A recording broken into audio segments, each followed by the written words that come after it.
It's like tradition.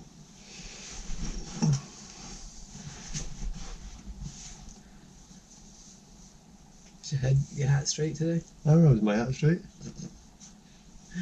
Hello, guys. everyone. How you doing, guys?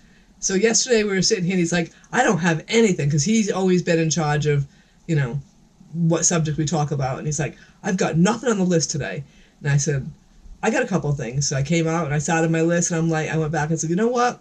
I'll do it today, this week, and you don't have to worry about it. I'll make the list. And he's like, yeah? So she came up with 8 yeah. things. She came up with 8 things. So I came up with 8 things to bore you guys with. Right? Well, you might as well start with your eye. So we might as well start with my eye. Wait a minute. Take your glasses off. So as you guys know... Get up close. And no, I didn't do it. I can't see you guys, but hopefully you can see my eye. I didn't do it. So as you guys know, I've been doing stupid things. But I think we should match the other one. You ready? No, yeah. I'm kidding. If I put more heat on it, it might work. But anyways, so as you guys know, I've been doing stupid things like breaking the TV and throwing my vacuum cleaner filter away. And so I'm assuming this is number 3 and I'm done. That's deux, trois, because she's French. So. Right. And I'm so proud that you knew those things. Anyways. I know 2 swear words in French and deux, trois. So I wouldn't be too proud if I were you. More than I know. Which is a shame, really, because your grandmother could have taught you French. My parents, or my mother and my grandmother, only talked French when they didn't want us to understand what they were saying. Yeah, that's right. Your mother could have. They talk. Yeah, that's weird, right? I mean, if you knew 2 languages, wouldn't you have made sure that your child at least learned? They wanted to talk without us hearing, so they talked with. No, okay, I got it. Oh yeah, they could talk about. When they start talking in French stuff that that's not what you're supposed to know. It's adult. And they had no. We had no clue, so. Right. That was rather. So and so's cheating with so and so. Who knows what it was? Somebody's losing a house, or we don't know what. Whatever, right? This kid's driving me freaking nuts. I don't know. Just for a second, what's this WWWSS? That's your stuff. I don't know. It's just one of your papers I wrote over. Yeah.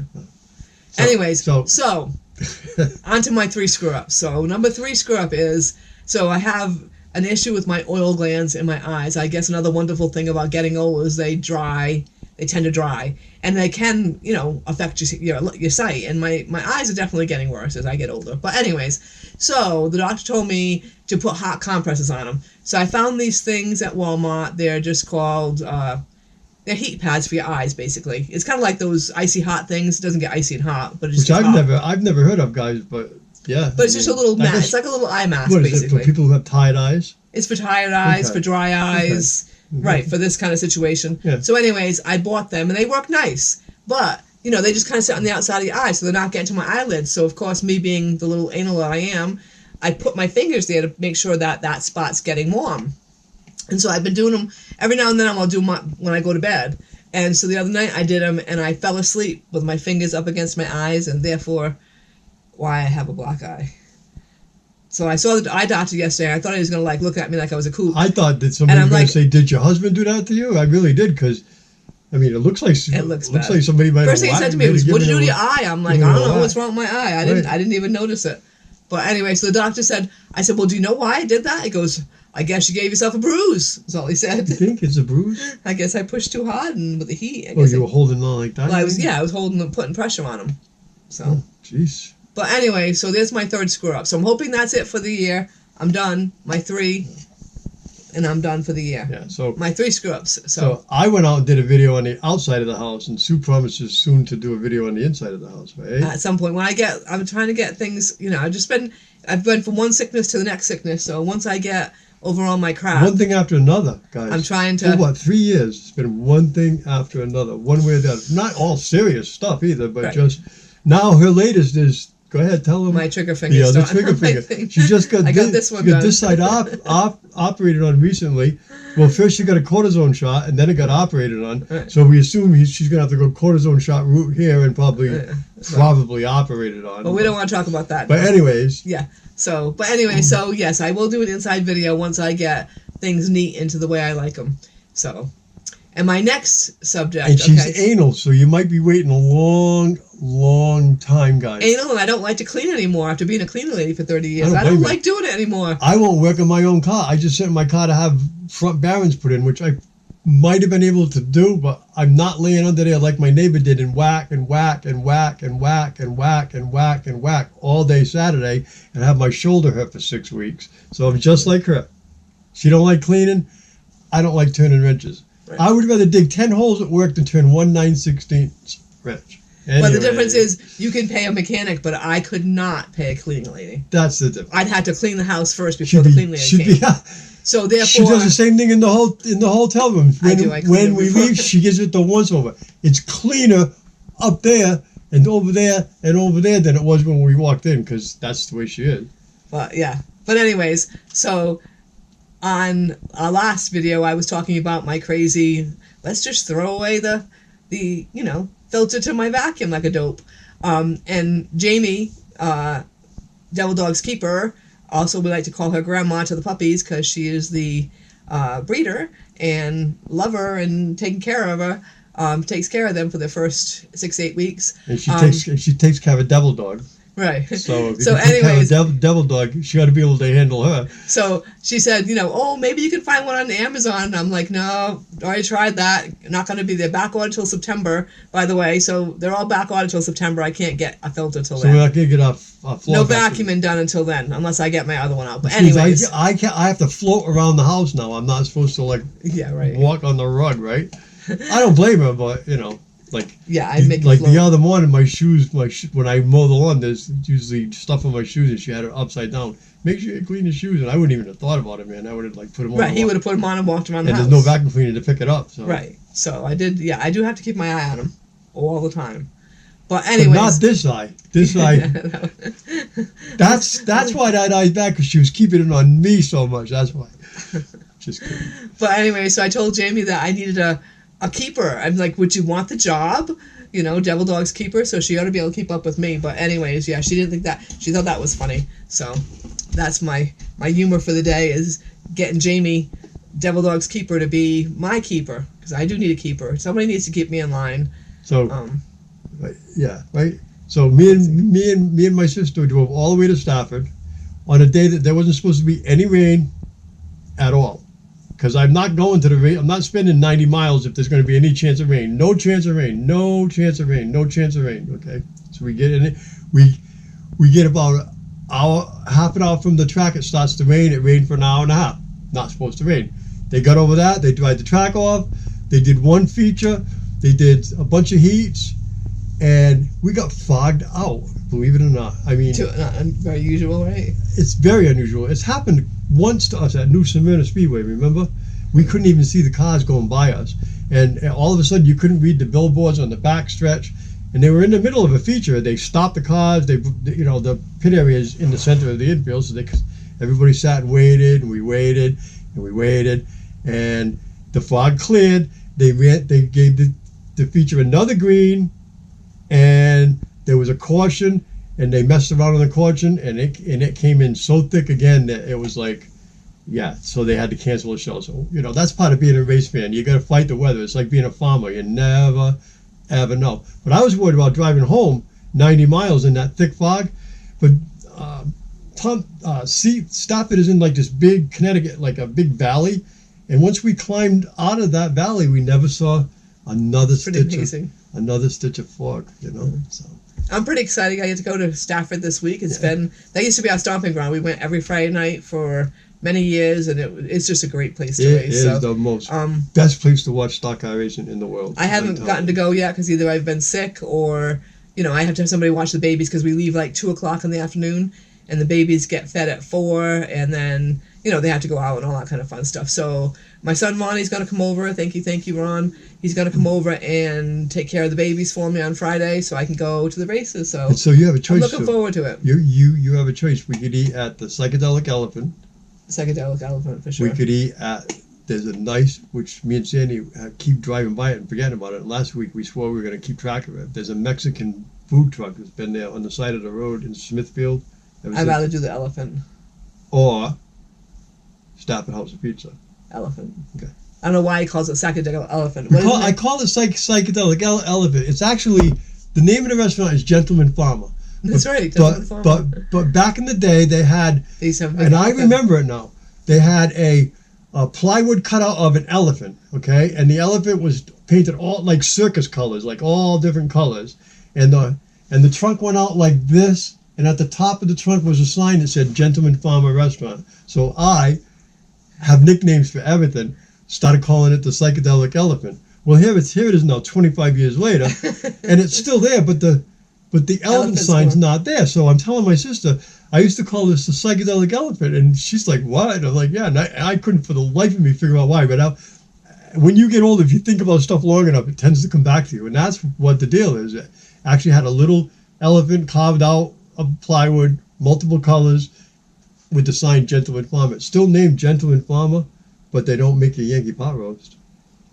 I thought you said they did have it. No, I said I thought they did. Oh. I looked last week, and I even asked him. He said no, they used to do that, but they don't do that no more. We ate there all the time, so that was our other thing. We'd stop there and eat, and then go to the races. But they have, good. I'm sure other stuff. Sandy says good fish and chips. Yeah. They have really good. Sandy says some of the best clam cakes. Yeah. So. All kinds of goodies. I can have the clear chowder, and I can have antipasto. And if I go early enough, I can have salmon because he'll tell the cook to clean the grill for me so that I don't get cross-contaminated. That's pretty cool. There's some sort of like baked haddock that they can leave the bread pot out and put everything else on it. Now that's probably what I. But I'm probably not going to go for that. That's what I'll have. I'm just going to go for my usual cold hog. But seeing as you're going with me this week, which I'm very glad, by the way, because I like going to the races with her, and she's been wanting to go to Stafford. Like, she can't. She has to watch the dog. She can't be out in the sun. 2 weeks it was 90 degrees. There's no way that this girl can sit in 90 degrees. This girl's got to have 75 tops, preferably 60 or 50. It's perfect. Me, 50. I'll have my heated coat. I'll have my heated vest. You won't want to go. Have my gloves. I'm out not to. I can't go after September anyways because I got to get focused on Finicky Franny. So I'm going to work on Finicky Franny a little during September, but I got to really focus and get her done. It's coming fast. Hey, we're going to be heading for Quartzsite. It's coming at the end of August already. Speaking of Quartzsite, right? What the heck? Oh, so Quartzsite, yes. Bad weather. Bad news down there. They had. We've always heard of monsoons, and last year I'm not sure what the Tim and Roy and Steve can tell us the actual timeline for the. From Desert Adventures in Arizona, that's his YouTube channel. Tim is CR View, which is CRVU, and Roy and Becky's Travels. Right. All live down there. Right, and they had monsoons. And poor Roy, I think Roy was very scared. I haven't gotten to see Roy's video yet, but I hear it's pretty good. I think Roy was probably beyond scared. I think Roy was probably had some moist underwear by the time he was I bet he was. He had like a 4 foot high of water coming through him. A wall came at him. Yeah. He said he was driving through, he saw about 3 or 4 inches of water, and by the time he got halfway through the wash, a wall of water came. And Sue said, I haven't seen the video. I heard. I pushed it at 100 feet or 50 feet. I saw him on his live, and he was talking about it, and he was scared. He did three or four turns. He did. The thing floated. It did turned him right around. 3 or 4 turns, and I guess he was up against the fence or something. He said he was only 100 feet from his campsite, and he could see Tim's CR views. As he was turning, he could see RV. Tim's and he could his. see them. He could see them. Tim's and his. Yeah. Tim's and his. And he said he was scared to death. He said he was ready to pull his headrest out to try to break the window and to get out, he said.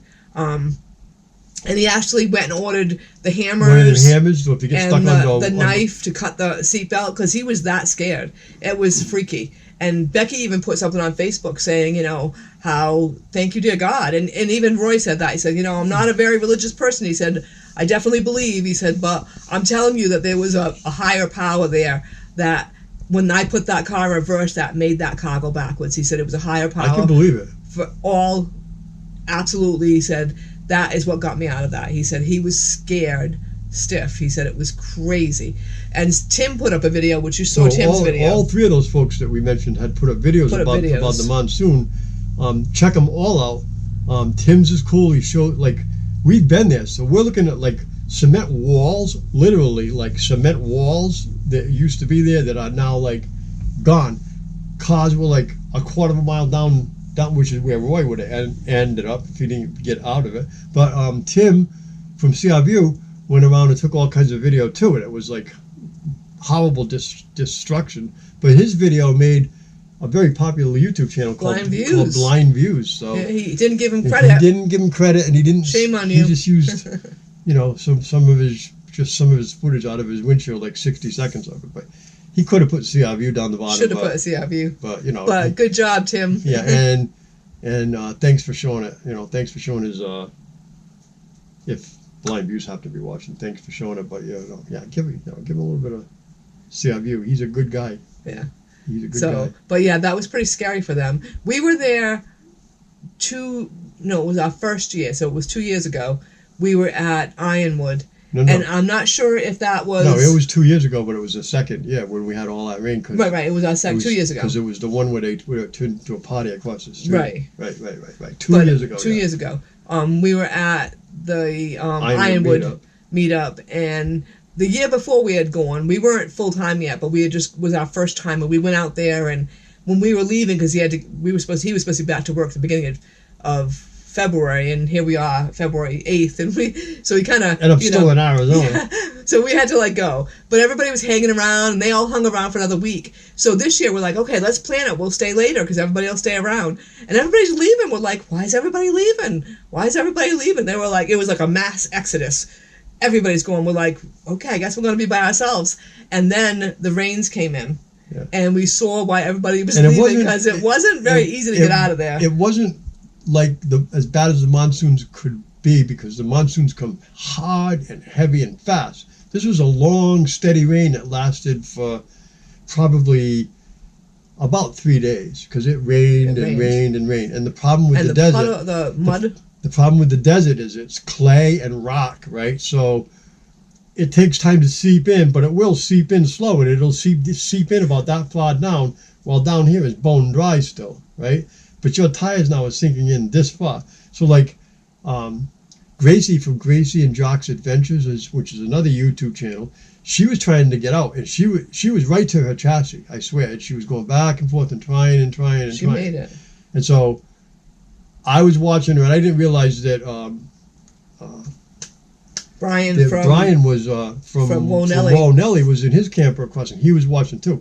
I was just fixing to get ready and get dressed and try to either help her, or I don't know what I could actually do, but just about the time Brian said he was thinking about the same thing, she actually got the thing moving and kept it moving, and got out onto the road and got out of there. But once you get stuck in that mud, if you get stuck in that mud, you ain't moving. And we had to sit still for 3 days to let it dry out. But here's the thing, after 3 days, you would never know it even rained. It was the weirdest thing. The first day was slop. The second day was bad, and you didn't dare to quite drive out. And by the end of the third day, you'd never know we had rain. It was bone dry. Of course, there was big ruts and stuff from, Gracie and Jock and a couple other folks. Everybody trying to get out. Yeah, there was some big four-wheeler pickups that made it out, but they left ruts, bad. Right. And it was a mess. Kicking up rooster tails like 25 feet in the air, and it was. Roy said that they normally get, I think he said it was 4 to 5 inches per year, and they got 4 inches in 1 hour. Right? A year's worth of rain in an hour. So that gives you an idea. So that's how bad it was. And so the problem is Quartz Lake is this big, huge, semi-flat valley, but the whole valley has a bit of a pitch to it, right? From south to north, and a bit. You can just tell, everything flows that way. But then it has washes, right? Well, any washes that were directly across that particular street, it all collected there. It just all came there. That's what happened. Tim said it sounded like rapids. Wow. That's how much noise that the water was making. And judging from the camera, it's hard for me to tell. I would say he was probably at least 3 football fields away where his camper was. They're lucky that they didn't lose their campers, because in the campground in that wash, there was campers buried up to mud, right over the tires. They were having to use machines, big heavy machines, to get them dug out. I don't know how they got them out, but it was bad news, man. It was bad news. We don't have that around here. We've never had a wash, so our first experience with washes was when we went out to visit his sister out in Utah. And she was like, "Oh, this is a wash, and if there's ever going to be bad weather, you don't want to ever be in that wash." Yeah, and here's the thing: it was always in the winter, so we never knew what she was talking about. However, we just kind of went, However, one night we were camping out on Ogleby Road, just outside Yuma, over the California line, and it had rained, and it was going to rain hard, and we had gone to the city for something, Mexican food, I guess, that night. As usual, right? Who knows? So we were coming back, and we had to drive through these washes, and they were running. It was making me a little nervous, but I got through them. There was some rocks, little ones and stuff, but we got through them. Then you go over some railroad tracks, and that's where we camped. Well, come to find out, shortly after we drove in, the road was closed. So if we didn't come in when we came in, we wouldn't have got we would have never got back to our camper. We would have had to go stay in a motel room or something like that. I'm not really sure what we would have done. However, the next day, we didn't even go out, I don't think. We didn't even know anything had happened. Yeah, so we went out like late in the afternoon, and the road was closed. So we turned around and went back. The next day the road was open, but there was boulders on the side of the road, this friggin' big, seriously. So if it's moving rocks like that, can you imagine what it will do to your car? Which actually, the way these cars are designed today, they're all sealed in the bottom. Like the older cars, you probably wouldn't have floated quite so easy. But these modern cars, they'll float. I mean, the whole bottom of the car is pretty flat, and what they do is they float. So if you'll move that rock, forget it. You got no shot in the car, and you got no traction, you got no steering, you got no brakes, and you can die in a second. And we actually could only imagine it. Right, when she was talking about it, we're like, just does not compute. It doesn't compute until you actually see it. Because we've never had to deal with these washes become rivers. And I've heard before that people just get instantly washed away, and I'm like, yeah, right. It must. It doesn't make sense. It's got to come up slow. Well, according to what Roy said, it did not come up slow. It was fast, from like 4 foot of water. It was from 4 inches to 4 feet. Right. A wall of friggin' water. So yeah, it's scary. And he's someone who's been around there for a long time, so it's not like you can say, he's never seen nothing like it either, because it's a once in every 10 to 20 year storm, they say. Yeah. So hopefully we don't get to see one of those. But it's nowhere near the monsoon season when we're there. We get rain now and then, but it's light. That's why I'm wondering, was it because when we were there, it was February, so I don't know when monsoon season starts. So one night we got heavy rain there. We saw some of the washers run a little bit, but just a little. But never bit. Nothing like that. I mean, the washers will run regularly in a rainstorm, but it'll just be like a little teeny stream. The biggest mess was that time in Ironwood. That was a mess. Terrible. And like I said, we had to sit for 3 days to get it to dry. I didn't dare to move. You couldn't even walk in it, never mind driving it. Right. I don't even think we took our car out the first two days. We did. It must have been a mess. I don't remember, but it must have been a mess. Yes, it was a mess. But yeah, so crazy weather. So we're thankful that all our friends in Quartzsite are fine. We're having crazy weather all over the country. And oh, by the way, I want to wish a very special lady happy birthday, Lori. Tom and Lori IV Life. It's her birthday today, so happy birthday, Lori. Happy birthday, Lori. She's a very special lady. Happy birthday, Lori. And I just heard from her, which I forgot to tell you. They were getting prepared because they had forest fires coming towards them. Oh my God. So yeah, they were getting ready to. I don't think they had to evacuate. As far as I know, they didn't. I hope but not. They were having to get prepared to evacuate. So but it's Lori's birthday, so very happy birthday, Lori. And I hope you guys are safe, and I hope those storms do not come near you. So. What else have we got on our list today? Oh, so he took the car in to be fixed. Oh yeah. And I found this guy Mike because another one of my screw ups. It's not a screw up. No, one of my screw ups. That one day I was in a hurry to get my hair cut, and the school bus was going to be coming, so I was trying to hurry up and get out of my road before the school bus, because I was trying to beat the school bus and I didn't want to get stuck behind it. And so I was trying to back out of my driveway really quickly, and we had a gate totally across the driveway. So, we opened the gate and could back out. Well, I was backing out and I was trying to hurry, and I was a little too close to the gate, and I stuck one of the bolts into my side of my tire, and so much for being in a hurry and getting to the hairdresser on time, because now I've got a flat tire. But anyway, so we somehow got the car. How did I get the car? I don't even know how. Did you put? You must have put a new tire on. You must have been home. I put the donut on it. You put the donut on it, and I got my hair cut, and then he told me to go by this guy Mike, and it's Mid Cape Tire. Mid Cape Tire, and it's on Kempton Street, just off New Bedford, just off Kempton. So he sent me Street. over there, and Mike's like, "Oh, I don't have that size tire, but I can put another tire on for you." I'm like, "What?" He's like, "Yeah, I'll give you a tire for tonight, and when the other one comes in, we'll just trade it off." I'm like, "Are you serious? Do I have to pay for it?" He's like, "No, just take the tire and go home, and when this one comes in, I'll give you a call." I mean, who does that? My son went in for tires. He was $50 short, and Mike just went, "Don't worry about it." He's a great guy. And, Ron would have brought money back to him, obviously, but he said, "Don't worry about it." Not worry about it. So, anyways, he is so fair. So he did. I wanted him to check the rear brakes because I have 217,000 miles on it, and of course, still have half the brake left, so it'll get at least another 100 to 150,000 out of the rear brakes. So he adjusted those, cleaned them, checked them.